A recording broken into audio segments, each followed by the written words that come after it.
El 17 de febrero de 1943, las fuerzas alemanas capturaron el depósito de suministros estadounidense cerca de Feriana, Túnez, durante la fase de apertura de lo que se convertiría en la Batalla del Paso de Kasserine. Lo que encontraron dentro cambiaría fundamentalmente cómo los comandantes alemanes entendían la guerra que estaban librando. El depósito era masivo. Hileras de cajas de madera se extendían a través de varios acres, todas marcadas con insignias militares estadounidenses. Dentro de esas cajas había más comida de la que una división alemana entera recibiría en meses. Tambores de combustible, cajas de municiones, suministros médicos, repuestos y comida.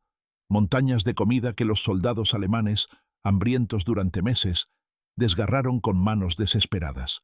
Entre los suministros había cajas etiquetadas como ración de campo tipo K. Cada caja contenía 3 comidas separadas: desayuno, comida y cena. Cada comida venía en su propio paquete compacto del tamaño de 2 cajetillas de cigarrillos. Dentro del paquete de desayuno había una pequeña lata de jamón picado y huevos ya cocidos y listos para comer, 4 galletas duras, una barra de fruta comprimida, café instantáneo, tabletas de azúcar, cigarrillos, chicle e incluso papel higiénico. Esta era una ración de emergencia, la comida de campo de menor calidad que el ejército estadounidense emitía, y era mejor que cualquier cosa que los soldados alemanes hubieran comido en meses. La ración K proporcionaba 2.830 calorías por día en total en las 3 comidas. Pero estas eran solo las raciones de emergencia. El depósito también contenía ración de campo tipo A, con vegetales frescos y carne, ración de campo tipo B con alimentos enlatados y preservados, ración de campo tipo C, con latas de comida individual, montañas de café real, no el grano quemado que bebían los alemanes, azúcar por toneladas, barras de chocolate, fruta enlatada, leche condensada, y quizás lo más absurdo para los ojos alemanes, mezcla para helado. Los estadounidenses estaban enviando ingredientes para helado al norte de África en medio de una guerra porque podían. Los oficiales alemanes que realizaban el inventario se dieron cuenta de que estaban viendo una diferencia fundamental en capacidad. Los soldados estadounidenses en el campo estaban comiendo un mínimo de 2.800 calorías por día, solo de raciones K. En la práctica, cuando las cocinas de campo estaban operativas y otros tipos de raciones disponibles, los soldados estadounidenses estaban consumiendo de 3.400 a 4.100 calorías diarias, dependiendo de su nivel de actividad y asignación. Las raciones oficiales alemanas al comienzo de la guerra requerían aproximadamente 3.600 calorías por día en promedio, con tropas de combate recibiendo asignaciones aún más altas. Sin embargo, la entrega real a las tropas en el campo a menudo quedaba por debajo de estas asignaciones en papel. Para principios de 1943, en el norte de Mino, África, la realidad era de 1.500 a 1.800 calorías en un buen día, a veces menos, y esas calorías provenían de alimentos de calidad cada vez más pobre. Pan negro que era más aserrín que grano, sopa delgada, carne enlatada ocasional de origen cuestionable, café ersatz cuando estaba disponible, y papas. El contraste no era solo en cantidad, era en calidad. Las raciones estadounidenses contenían carne real, huevos reales, fruta real, café real y chocolate real. Las raciones alemanas contenían sustitutos, rellenos y lo que pudiera reunirse de un sistema de suministro estirado más allá del punto de ruptura a través de múltiples frentes. La disparidad en las raciones no era nueva a principios de 1943. Había estado construyéndose desde el comienzo de la guerra. Cuando el Afrika Korps llegó al norte de África en febrero de 1941, la logística alemana ya estaba tensa. Todo tenía que cruzar el Mediterráneo desde Italia, atravesando un guantelete de ataques navales y aéreos británicos. Los barcos que llegaban a Trípoli o Bengasi luego tenían que descargar suministros en una red de transporte que apenas existía. La Vía Balbia, la única carretera costera que conectaba Libia con Egipto, no podía manejar el volumen. Los camiones escaseaban, las distancias eran enormes, y el combustible consumido al transportar suministros hacia adelante se comía el combustible que estaba siendo entregado. Para finales de 1941, las raciones oficiales de la Wehrmacht no estaban llegando a las tropas en el frente en su totalidad. Los comandantes estiraban lo que tenían. Raciones destinadas para 10 hombres alimentaban a 12, luego 15, luego 20. Los soldados perdían peso, los niveles de energía caían y las enfermedades aumentaban. Los registros médicos militares alemanes del norte de África documentan el deterioro. Soldados que llegaban al teatro típicamente pesaban entre 160 y 180 libras. Después de 6 meses en el teatro, los soldados mostraban pérdida de peso significativa. Después de un año, muchos habían perdido peso corporal sustancial, con algunos casos documentados que excedían las 50 libras. Esto no era por heridas de combate, era por nutrición inadecuada crónica. La situación en el frente oriental era aún peor.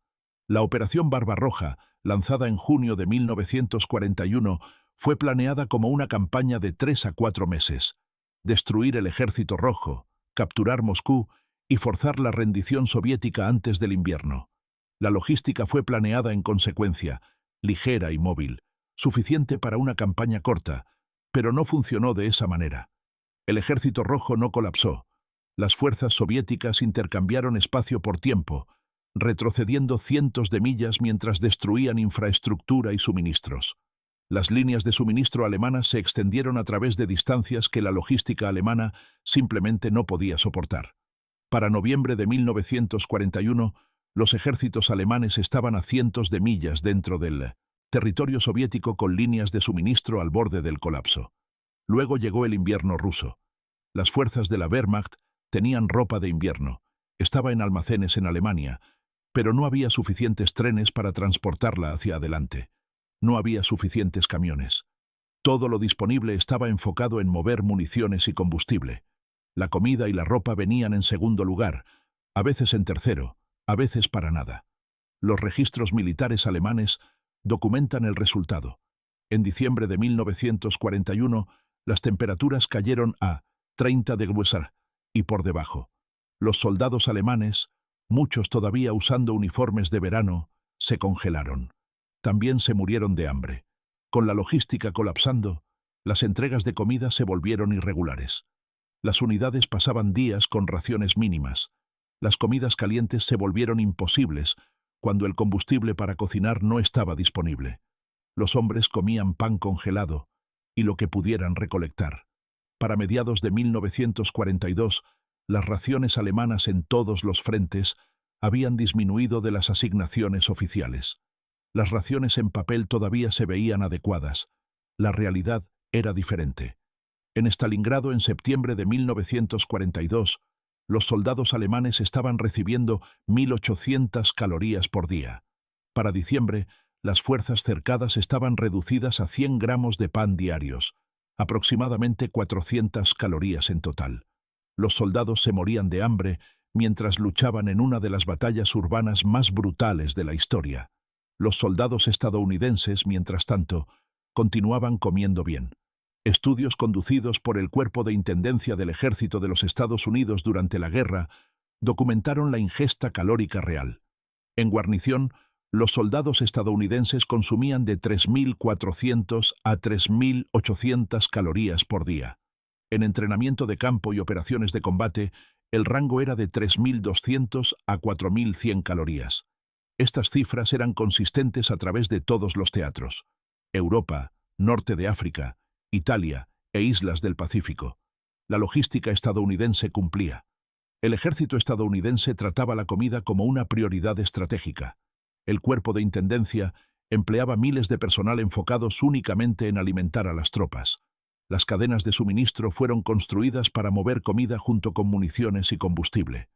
Las cocinas de campo eran estandarizadas, móviles y eficientes. El helado se convirtió en una prioridad oficial. Estados Unidos producía 135 millones de libras de mezcla deshidratada de helado anualmente para 1943, más 80 millones de galones de helado fresco. Fue clasificado como uno de los 7 alimentos básicos y distribuido a todos los teatros. El ejército construyó plantas de helado en barcos. La Marina incluso construyó barcazas flotantes de helado en el Pacífico. Los prisioneros de guerra alemanes experimentaron la cultura alimentaria estadounidense de primera mano. Para el final de la guerra, 425.000 prisioneros alemanes estaban retenidos en aproximadamente 700 campos a través de 46 estados. Bajo la Convención de Ginebra, recibían las mismas raciones que los soldados estadounidenses, aproximadamente 3.200 calorías por día, igual a lo que comían las tropas estadounidenses. Los resultados fueron dramáticos. Los prisioneros alemanes ganaban peso en cautiverio. Un prisionero recordó pesar 128 libras al ser capturado y 185 libras después de 2 años como prisionero, ganando 57 libras. Escribió que se había puesto tan gordo que ya no podías ver sus ojos. La superioridad logística se extendía más allá de la comida. Las fuerzas estadounidenses tenían movilidad que las fuerzas alemanas no podían igualar. Estados Unidos produjo 2.6 millones de camiones durante la guerra. Alemania produjo poco más de 300.000. Los camiones estadounidenses eran estandarizados, haciendo el mantenimiento y las piezas de repuesto simples. Las fuerzas alemanas usaban una mezcolanza de vehículos capturados: franceses, checos, polacos, británicos e italianos, además de modelos alemanes. Las piezas de repuesto eran una pesadilla. El mantenimiento era caótico. La doctrina de suministro estadounidense asumía abundancia y redundancia, múltiples rutas de suministro, reservas en múltiples niveles y planes de respaldo para planes de respaldo. La doctrina de suministro alemana asumía escasez e improvisación, arreglárselas con menos, capturar lo que necesitaras del enemigo, priorizar despiadadamente y esperar lo mejor. Esto funcionó en campañas cortas como Polonia y Francia, donde las fuerzas alemanas podían depender de suministros capturados e infraestructura local intacta. Falló catastróficamente en campañas extendidas como Rusia y el norte de África, donde las distancias eran vastas, la infraestructura era pobre o destruida, y los suministros capturados eran insuficientes. Para finales de 1944, la planificación estratégica alemana incorporaba explícitamente suministros capturados como una necesidad, no una opción. Las operaciones fueron diseñadas alrededor de la suposición de que las fuerzas alemanas incautarían combustible, municiones y comida del enemigo. Esto no era confianza, esto era desesperación. La batalla de las Ardenas en diciembre de 1944 demostró este fracaso completamente. Adolf Hitler asignó 28 millones de litros de combustible para la ofensiva de las Ardenas. Solo 14 millones de litros fueron realmente reunidos, suficiente para aproximadamente un tercio a la mitad de la distancia a Amberes bajo condiciones de combate. Hitler declaró explícitamente que las fuerzas alemanas tendrían que depender de capturar depósitos de combustible aliados durante su avance. Para el 19 de diciembre, día 4 de la ofensiva, todas las unidades de tanques del general Hasso von Manteuffel estaban desesperadas por combustible. Muchos se quedaron secos a 4 millas del río Mosa, su objetivo claramente visible pero inalcanzable. La ofensiva colapsó. La falta de combustible fue un factor primario. Las fuerzas alemanas habían planeado una operación que no podían sostener logísticamente y habían apostado en capturar lo que necesitaban de un enemigo que luchó más duro y destruyó sus suministros más efectivamente de lo que los planificadores alemanes anticiparon. Para principios de 1945, la situación alimentaria en Alemania misma se había vuelto catastrófica. La ración civil oficial era de 1.670 calorías por día en el invierno de 1944-45. En la práctica, con redes de distribución colapsando y el mercado negro absorbiendo mucha de la comida disponible, el consumo real era a menudo de 1.200 a 1.400 calorías. El gobierno alemán priorizaba las raciones militares, pero incluso las fuerzas de la Wehrmacht estaban sufriendo. La calidad había disminuido tanto que los exámenes físicos militares documentaban desnutrición cada vez mayor. Cuando Alemania se rindió en mayo de 1945, la crisis alimentaria empeoró antes de mejorar. Las fuerzas de ocupación estadounidenses y británicas encontraron civiles alemanes en sus zonas recibiendo aproximadamente 1.000 a 1.250 calorías por día. La política de ocupación estadounidense, inicialmente codificada en la Directiva JCS 1067, era deliberadamente dura. Se debía prevenir que Alemania tuviera recuperación económica. Las importaciones de alimentos estaban restringidas y los civiles alemanes No debían ser alimentados mejor que las poblaciones peor ubicadas en las naciones aliadas. La política cambió en 1947. La Directiva JCS 1779 reemplazó el enfoque punitivo, señalando que una Europa ordenada y próspera requería las contribuciones económicas de una Alemania estable y productiva. La ayuda alimentaria aumentó. El Plan Marshall, comenzando en 1948, envió millones de toneladas de comida a Europa, incluyendo a Alemania. La abundancia agrícola estadounidense, la misma abundancia que había alimentado también a los soldados estadounidenses durante la guerra, ahora alimentaba al enemigo derrotado de vuelta a la salud. La ironía no se le escapó a nadie. La brecha calórica nunca fue reconocida oficialmente durante la guerra. La propaganda nazi nunca admitió que los soldados alemanes se estaban muriendo de hambre mientras los soldados estadounidenses comían helado. Pero los soldados lo sabían. Cada soldado alemán que capturó suministros estadounidenses lo sabía. Cada prisionero que comió en campos estadounidenses lo sabía. Los veteranos que regresaban de cada frente lo sabían. Después de la guerra, historiadores militares y analistas estudiaron el papel de la logística en la derrota de Alemania. Sus conclusiones fueron unánimes. Alemania enfrentó muchas desventajas, pero subyacente a todas ellas estaba una inadecuación logística fundamental. Alemania no podía alimentar a su ejército adecuadamente a través de múltiples frentes para una guerra extendida.